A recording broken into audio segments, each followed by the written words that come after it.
Antes de aplicar em qualquer investimento dessa tela aqui, presta muita atenção nesse vídeo aqui.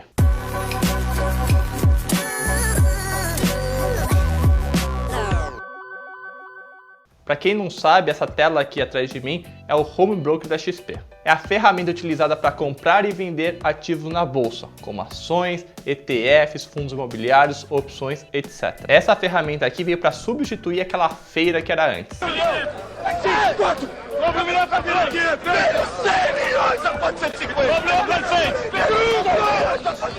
Não saiu nunca um quebra-pau aqui, não? Não. E agora, com poucos cliques, em alguns segundos, você faz o que antes um bando de loucos faziam berrando no meio de um salão. No entanto, apesar dessa praticidade, você tem que tomar alguns cuidados para não vacilar. A maioria dos home brokers tem essa carinha feia, meio que assusta quando você entra pela primeira vez. Eu tenho uma teoria que as corretoras fazem de propósito esse layout meio feio, meio que assusta, para quando o investidor chegar, meio que ligar o radar de atenção, focar no que vai realmente aplicar para não cometer deslizes como esse que eu vou falar a seguir. São deslizes bestas, como digitar a quantidade errada das ações que você vai comprar algo e não ter saldo na sua conta no dia da liquidação, quando vai debitar da sua conta, digitar o código errado do ativo, clicar no botão comprar quando você quer vender e vice-versa, digitar o preço errado que você quer comprar ou quer vender. Nesse caso, muita gente se assusta, mas o problema nem é tão grande assim, porque se tem uma ação negociando a R$10, R$ 9,99, R$10 e R$1 e sem querer o investidor que vai comprar uma ação digita R$19 ao invés de R$10, vem e fala, putz, relaxa que não é o caso, porque se ele colocar o preço muito acima, o que ele realmente vai pagar é o preço do melhor vendedor, entendeu? É o que está sendo negociado no momento, ou seja, provavelmente ele vai pagar os R$10, não os 19 mil, 2 mil que ele colocar na compra. E a mesma loja vale quando você está vendendo, ou seja, a ação está sendo vendida por R$10, você sem querer põe R$1, você não vai vender por R$1, você vai vender por os R$10, que é o preço de mercado que estão sendo negociados no momento. Além desses vacilos operacionais, digamos assim, tem uma categoria de vacilo que eu acho até a parte mais chata, que é em relação ao imposto. Praticamente tudo que você comprar pelo home broker, vender e tiver lucro, você vai ter que pagar o imposto de renda. E o problema não é pagar o imposto de renda, a maioria dos investimentos tem a cobrança. A questão é o trabalho que você vai ter, porque você vai precisar calcular o valor do imposto, gerar a DARF e depois pagar. Ou seja, não é simplesmente investir e resgatar, que o imposto de renda já é retido na fonte como outros investimentos, como Tesouro Direto, CDBs, fundos de investimentos, COIs, etc. Já os ativos que você aplica aqui, você tem que tomar um certo cuidado.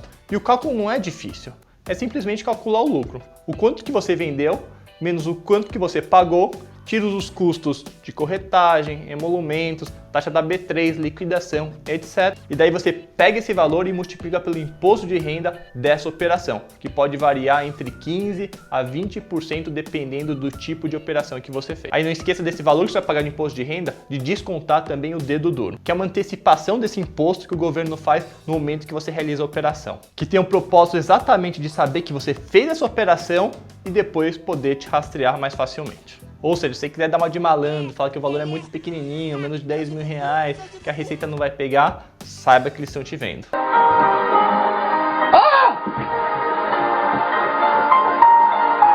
Agora eu vou falar dos principais ativos que você aplica pelo home broker e o quanto que você deve pagar de imposto de renda em cada operação. Ações. Caso você venda até R$20 mil por mês em ações, você não precisa pagar nenhum imposto de renda. Caso você ultrapasse esse valor, o imposto de renda é de 15% sobre o lucro. ETFs, que são aqueles fundos passivos, como o BOVA11, que acompanha o nosso Ibovespa, ou o Small 11, que acompanha as pequenas ações negociadas na nossa bolsa. Nessa categoria, o imposto de renda é de 15% sobre o lucro e não tem a mamata dos R$20 mil que tem nas ações. Derivativos, por exemplo, opções, está muito na modinha aí da galera falar que ganhar 500, 1.000, 2.000, 3.000% em um dia. Esse daqui segue que nem um ETF, 15% sobre o lucro e não tem a mamata dos R$20 mil. Ou seja, você segue alguma casa independente que fica te recomendando comprando opções, vendendo opções, saiba que toda vez que você tiver algum lucro, você precisa pagar esse imposto. Fundos imobiliários, muita gente comete o erro aqui. Nesse caso, a alíquota de imposto de renda é de 20% sobre o lucro e não tem a mamata dos 20k. A mamata dos 20k é simplesmente para ações, ok? Day trade, na real eu nem vejo isso muito como investimento, né? Que é comprar e vender ações no mesmo dia. Neste caso, a alíquota de imposto de renda é de 20%. E mesmo que o ativo, a categoria que você está negociando seja de ações, não tem a mamata dos 20 mil reais. Mamata dos 20 mil reais, só para ficar claro, é quando você compra ação num dia e vende em outro dia, não pode ser no mesmo dia, beleza? E daí com esse valor já calculado, você entra no site da Receita, preenche o formulário, coloca o código do imposto que é 6015, emite o DARF e depois é só pagar no banco. E caso você queira, você também tem a possibilidade de entrar no seu Internet Banking e na aba Pagamentos, DARF e pagar diretamente o DARF lá. Não precisa entrar no site da Receita, preencher nada disso, você vai direto. Caso você tenha tido prejuízo nos meses anteriores, saiba que você consegue descontar esses valores no imposto de renda que você for pagar. Posso compensar o prejuízo do fundo imobiliário com day trade? Não. Cada um no seu quadrado. Cada um no seu quadrado. Cowboy no seu quadrado. Cowboy no seu quadrado. Cowboy no... E esse pagamento deverá ser feito até o último dia útil do mês seguinte da operação. Ou seja, se eu vendi e tive lucro no mês de janeiro, eu vou ter até o último dia útil de fevereiro para pagar esse DARF. Aí um ponto importante, esse exemplo que eu dei do cálculo do DARF é por causa do mais basicão que tem, que é o cara vai lá, por exemplo, comprou 100 ações do por, sei lá, 10 reais e vendeu outro dia essas mesmas 100 ações do por 20 reais. Mas a questão é, e se ele comprou 100 ações da empresa XPTO a 10 reais, depois comprou mais 100 ações da empresa XPTO a 15 reais, e no outro mês seguinte ele resolve vender essas 200 ações? Como que vai ser feito o cálculo? Nesse caso, a gente teria que fazer a média ponderada dos ativos que a gente comprou anteriormente e depois fazer a lógica que eu falei anteriormente. Ou seja, o cálculo é relativamente simples, né? Coisa que a gente aprendeu, por exemplo, na segunda série, que se você sabe mais, menos, multiplicação e divisão é o suficiente para você fazer esses cálculos. Mas será possível que ninguém se lembre nada do que vimos no ano passado em aritmética? Não vou entrar no detalhe de conta por conta para chegar nisso, o propósito do vídeo nem é esse, é simplesmente para mostrar que dá um certo trabalhinho quando você está investindo nesse novo mundo aqui pelo home broker, tá? E eu recomendo, se você faz muita transação, por mais que o cálculo seja simples, dá um certo trabalho, você tem que pegar as notas de corretagem, coletar os dados, colocar no Excel, por exemplo. Se você errar um mais por um menos, afeta totalmente o resultado, ou seja, a chance de você errar é muito alta, por mais que seja um cálculo simples. Por isso, se você faz muitas transações de fundos imobiliários, fica trocando sua carteira todos os meses, fica pegando aquelas recomendações de opções, tudo mais, etc., recomendo que contrate um contador para te auxiliar nesses cálculos e o pagamento dos DARFs. E uma outra alternativa é ter um mindset como eu quando eu invisto em ativos aqui. Eu não invisto para comprar e ficar vendendo e alterando isso. Tipo, os ativos que eu compro de ações, fundos imobiliários, por exemplo, são ativos que eu quero pegar e segurar para o longo prazo, deixar para os meus filhos, para os meus netos, ou seja, nunca vender. E se eu nunca vendo, não preciso pagar DARF nem nada disso.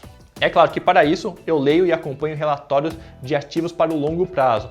Não fico lendo aqueles relatórios semanais, mensais, coisas de momento. Se você faz isso, nada contra, mas saiba que você tem esse custo, esse trabalho aqui que você não pode deixar e esquecer.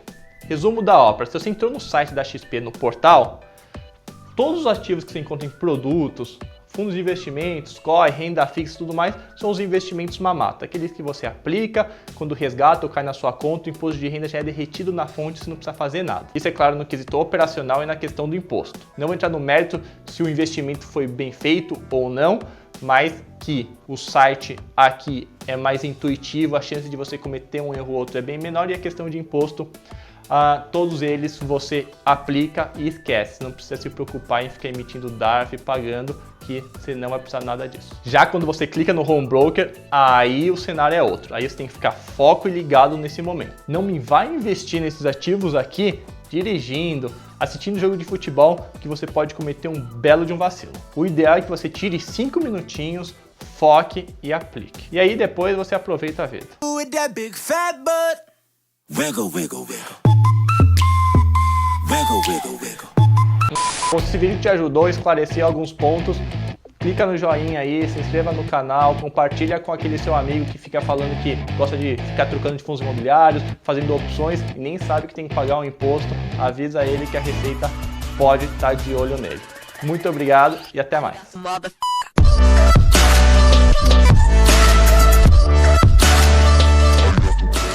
Esse vídeo não se trata de nenhuma recomendação ou indicação de investimento. Os investimentos citados foram apenas para tornar a explicação mais clara possível. Persistirem os sintomas, Seu assessor de investimentos deverá ser consultado.